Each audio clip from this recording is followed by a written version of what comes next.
the change that we made before qualifying then tipped it over the edge, and we paid the price for that in the race, unfortunately. These words from Max Verstappen after the Azerbaijan GP summarize Red Bull's disastrous weekend. Car setup issues, a drop in performance, and even a crash between Sergio Perez and Carlos Sainz put Red Bull in a position we haven't seen in years. But the worst was yet to come. For the first time in more than 2 seasons, Red Bull lost the lead in the Constructors' Championship. And who took the top spot? The surprising McLaren, which has been showing impressive evolution race after race. In this video, we will dive deep into the problems Red Bull is facing, analyze the challenges Max Verstappen is dealing with, discuss if the Drivers' Championship is really at risk, and of course, talk about the controversial crash between Perez and Sainz that might have cost the team much more than just points. Don't forget to subscribe to the channel so you don't miss any analysis of the upcoming races. Let's start by breaking down the problems Red Bull faced in Baku. The weekend started with issues in the car's setup. The Austrian team, known for its precision and configuration, seemed lost on the streets of Baku. Verstappen, usually confident, constantly complained about the lack of grip and brake problems. Every lap, the car felt different. "We couldn't find the right balance," Verstappen said after qualifying. This instability resulted in a significant drop in performance compared to previous races. But the hardest blow came in qualifying. For the first time since the Miami GP in 2023, Sergio Perez out-qualified Verstappen on Saturday. This not only shook the 3-time world champion's confidence, but also raised questions about the true potential of the RB20 at this point in the season. Red Bull, which once seemed unbeatable, now looked vulnerable. And that brings us to a crucial question. What exactly went wrong with Verstappen's car? The driver who seemed invincible in recent seasons faced one of the toughest weekends of his career in Baku. During the race, the Dutchman constantly struggled with his car's erratic behavior. "It was like I was driving on a wet track, but with slick tires," Verstappen described.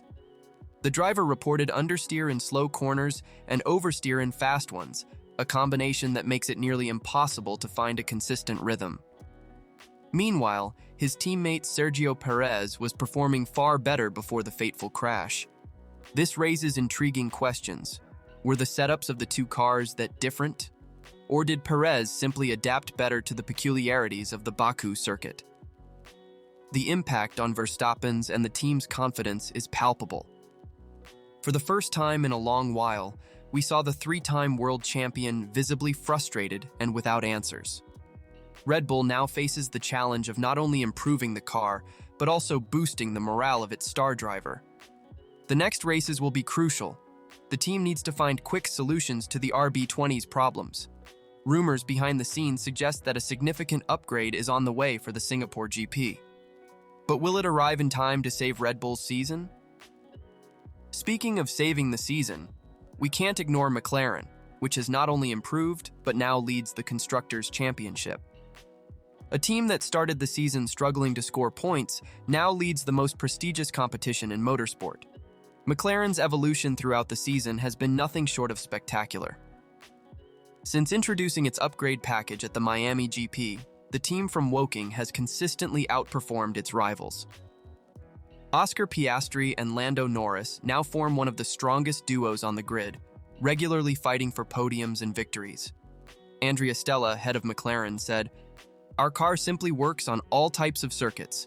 The key was finding a balance that allows us to be fast in both high-speed and low-speed corners." Red Bull's reaction to this changing scenario has been mixed. While Christian Horner, team principal, maintains a confident front, behind the scenes, the story is different. Internal sources reveal that the factory in Milton Keynes is working around the clock to try to regain the lost advantage.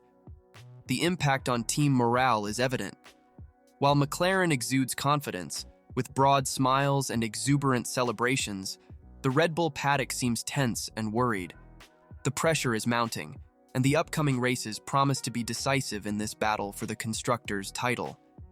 But amid all the commotion in the Constructors' Championship, we cannot forget that there is another equally intense battle going on, the fight for the driver's title.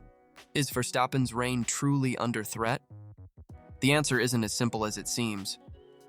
After the Azerbaijan GP, the point gap between Verstappen and his closest challenger Lando Norris fell to 59 points.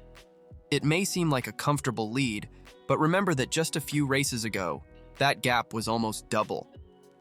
McLaren's recent performance is a crucial factor in this equation. Not just Norris, but also Oscar Piastri have shown a pace capable of challenging and even surpassing Verstappen. The constant evolution of Woking's car suggests that this trend may continue. Looking ahead to the upcoming tracks on the calendar, we have circuits like Singapore and Austin, where Red Bull has traditionally not been as dominant. This could open even more opportunities for Norris and other rivals to close the point gap. Paddock experts are divided. Some believe Verstappen's advantage is too large to be caught. Others see a real possibility of a close fight until the end of the season. The ball is now in Red Bull's and Verstappen's court. Will they be able to turn things around and regain control of the season? Or are we about to witness one of the biggest upsets in recent F1 history? But before we speculate too much about the future, we need to talk about an incident that may have cost Red Bull much more than just points. A moment that left everyone speechless and could have lasting consequences for the team. Of course, I'm talking about the controversial crash between Sergio Perez and Carlos Sainz on the penultimate lap of the Azerbaijan GP. An incident that not only cost Red Bull precious points, but also raised serious questions about Perez's future in the team. On the penultimate lap of the race, with Perez fighting for the podium, the unexpected happened. While attempting to overtake Sainz at the exit of Turn 2, the cars collided, resulting in a violent crash into the wall. The reactions were immediate and intense. Perez, over the radio, exclaimed, "What the hell is he doing? Is he crazy or what?" Sainz, on the other hand, seemed genuinely confused. "What happened? I don't understand." The teams, as expected, defended their drivers. Christian Horner, Red Bull's team principal, was emphatic. Carlos clearly shut the door too aggressively. He left no room for Checo. Meanwhile, Ferrari's Fred Vasseur retorted, "Perez had all the space in the world on the left. It was an unnecessary move." The consequences for the Constructors' Championship were immediate. Red Bull, which could have reduced the gap to McLaren, ended up losing precious points, but the ramifications go beyond the numbers. The pressure on Perez, which had already been mounting in recent races, reached critical levels. Rumors about his future with the team, which had already been circulating behind the scenes, gained strength. Some analysts even speculate whether this might have been the point of no return for the Mexican at Red Bull. Even Helmut Marko, Red Bull's consultant known for his blunt statements, was enigmatic in his post-race assessment. "We need to have a serious talk with Checo. This kind of mistake cannot happen in a team fighting for the championship." And you, what do you think? Will Red Bull be able to turn things around, or are we witnessing the beginning of a new era in Formula One? Leave your opinion in the comments, share this video with other F1 fans, and don't forget to subscribe to the channel for more in-depth analysis like this one. See you at the next race.